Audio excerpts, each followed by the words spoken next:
Hello guys! Finally, nasa dagat ako. Doon tayo kanina galing. Kung nakikita nyo yung tower doon, doon ang sa amin. Yun yung sa amin. Tapos, dyan tayo dumaan kanina. So, maraming kambing doon. Ito yung view sa aming lugar here in Dodan, Aparig, Cagayan. Yan. Yan na yung dagat guys. Oh.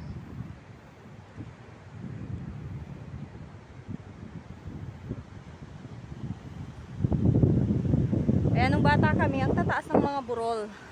Ito mga burol to, walang pandan dati to. Mga ganyan lang ang halaman niya. Oh.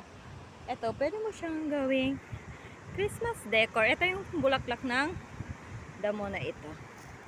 Ang tawag namin is Vulnivora.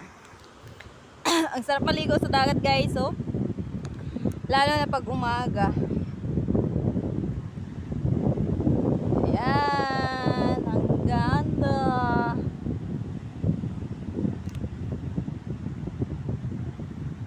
Tara na guys, magsiswimming tayo.